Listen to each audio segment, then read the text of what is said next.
De volta com o Educador Entrevista, agora aqui na companhia da Natália. Gratidão pela participação conosco. Boa tarde. Boa tarde, Luciano. Obrigada. Bom, falar um pouquinho de coleta seletiva, não é? A gente tem tido um período aí que muitas vezes as pessoas reclamam, né? Olha, não estão coletando, estou com uma dificuldade aqui de encaminhar a minha coleta. E vamos explicar um pouquinho por que também desse fator que não é aleatório. Isso, tem duas situações. A gente tem os catadores formais, né, que faz esse serviço porta a porta, busca nas casas. A gente tem a Comar, a cooperativa, e a Acomar.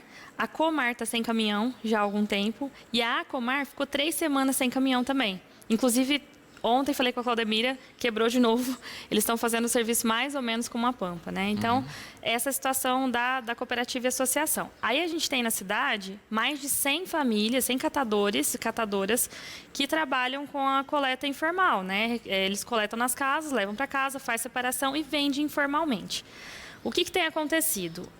Primeiro que tem muitos materiais que a cooperativa e a associação conseguem vender, então coletam, que é o caso, por exemplo, do isopor branco, aquelas bandejinhas de marmitex que vem no supermercado. Se for branco, a Acomar consegue vender, a Comar também. Os catadores informais não. Então, eles não coletam, né? Então, já existe essa diferença e muita gente me questiona, por que eles escolhem o que eles estão pegando? Porque tem material que não tem venda. Então, ele vai levar para casa dele para quê? Para depois ele ter que dar a destinação, né, correta para isso? Então, a gente já tem essa situação que gera conflito, que é catadores informais não conseguem coletar todo tipo de material. E ainda tem um outro problema, que é material que realmente não é reciclável. A gente acha que é e que não é. Além disso, a gente está numa fase em que teve uma queda do dólar. E a venda dos materiais recicláveis, ela está muito atrelada. Não sou economista, não vou explicar os termos, né? Mas é feito através dos commodities, né? Sim. Então, assim, se o dólar cai, afeta o valor de venda e a importação fica mais barata. Então, tem muita empresa que pegaria esse material, né, minimamente processado ali para reaproveitar e faz isso comprando importado porque sai mais barato. Então, é onde muito material acaba não compensando.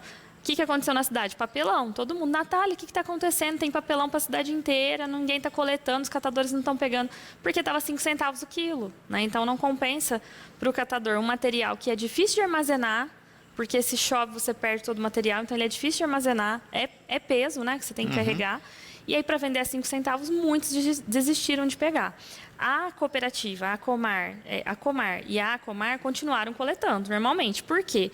Eles têm espaço de armazenamento, então eles podem segurar esse material, esperar essa flutuação de preço dar uma melhorada e aí fazer uma venda que é mais compensatória. Né? E aí é a questão do problema, né? A gente tem essas variações, não é? É por isso que a gente tem uma política nacional de resíduos sólidos, né? Para tentar dar incentivos, outras ferramentas, não é? Para que essas flutuações não atrapalhem, né? Mas a gente não tem essa política ainda instaurada, né? Então isso é uma dificuldade. E além de tudo, essa desconexão ainda que a gente tem da nossa casa para os catadores, né, de não entender o que é reciclado, o que não é, o que coleta, o que não é. Então isso acaba gerando um rombo aí de ação. Isso, e aí a gente entra num cenário que é muito crítico ambiental, porque se a gente pensar em todos os resíduos que não estão sendo coletados, eles estão indo para o aterro. E o cenário social, porque se os catadores também não estão conseguindo vender material, né, e tem acontecido deles me ligarem pedindo ajuda, pedindo socorro, eles também não têm renda, que já é uma renda muito baixa, né? Às vezes as pessoas acham que o catador vendendo material ganha muito.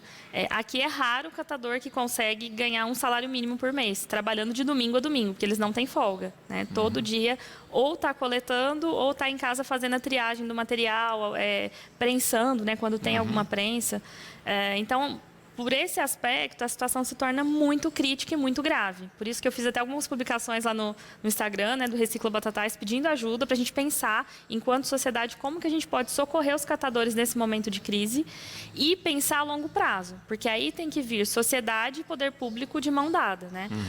Eu tenho visto muitas cidades da região terceirizando a coleta seletiva. Já falei isso aqui outras vezes. Só terceirizar a coleta seletiva não resolve, porque o problema ele é muito mais complexo e muito mais amplo.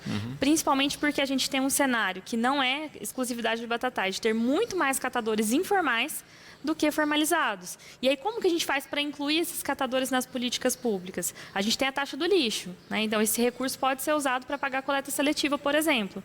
Mas não vai resolver o problema social da coleta seletiva se não tiver um plano muito bem elaborado para incluir esses catadores que são informais, não simplesmente colocá-los dentro de uma cooperativa, mas entender o cenário e saber como que a gente pode, de fato, remunerar esses catadores, né?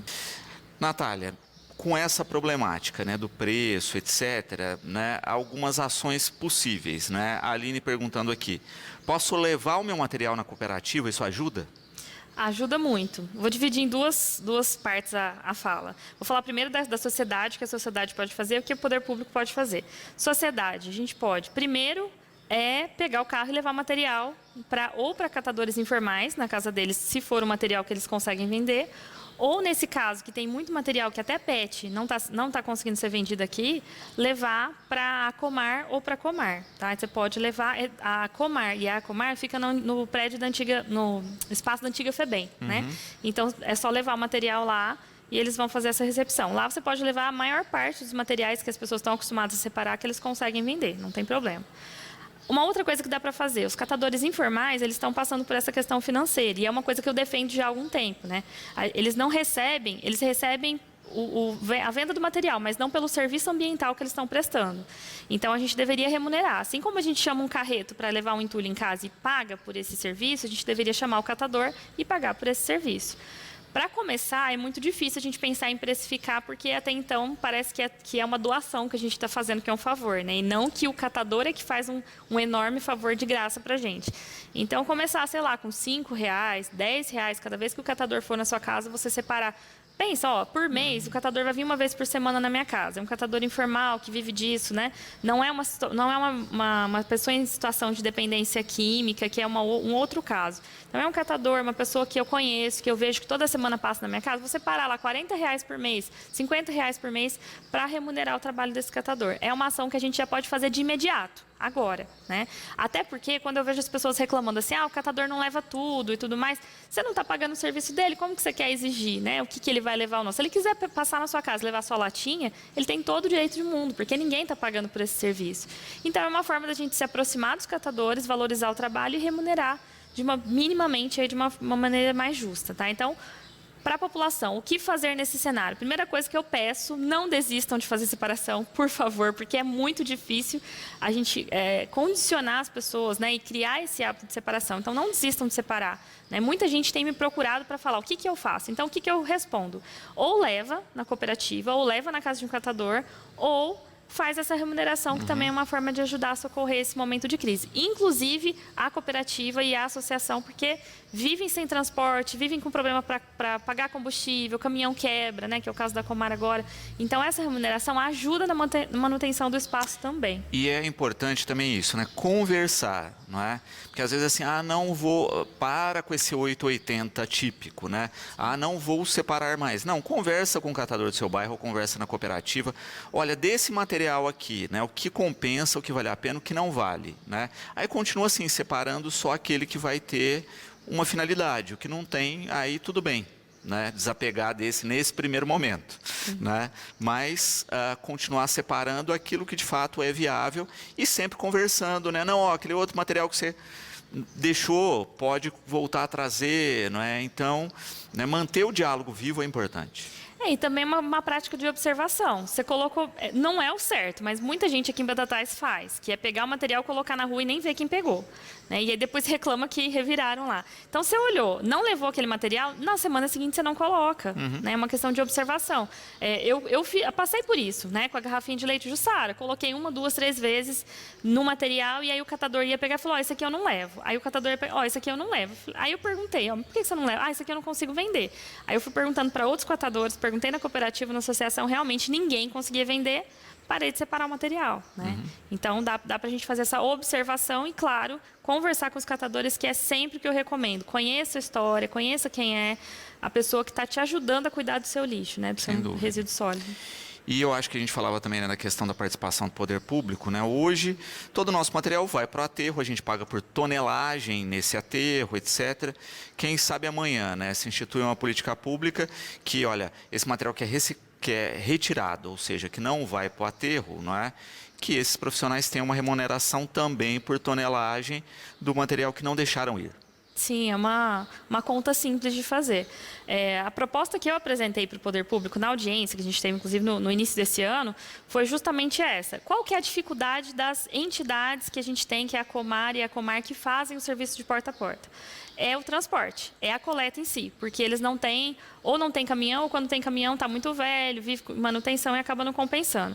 Então, se terceirizar a coleta, somente a coleta, né, a estrutura de passar nas casas e coletar o material e destinar para eles, só o material também não paga pelo serviço. Mas a Política Nacional de Resíduos Sólidos, ela prevê algumas brechas, né, que é, por exemplo, a dispensa de licitação para cooperativas e associações. Então, a Prefeitura poderia, com o recurso da taxa do lixo, além de pagar a coleta, pagar também pela triagem do material, que aí você consegue tirar esse problema da flutuação de preços da vida, do cotidiano deles, porque X valor vai ser pago para cada catador que trabalha na triagem, independente do valor do material de venda, né? Então, se aquele material precisar de 3 meses para ser vendido, não tem problema, porque o mínimo salário dele ali está garantido.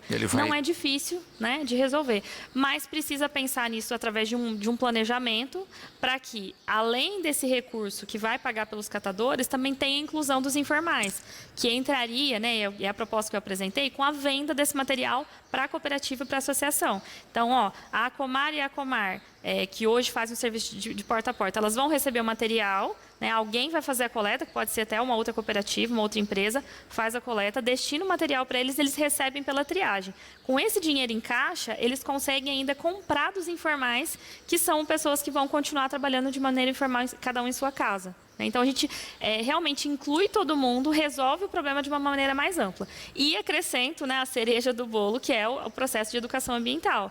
Não é só informar para as pessoas. A gente precisa tirar da cabeça que a educação ambiental é informação. Informação todo mundo tem. O que a gente precisa é de engajamento, é de mobilização.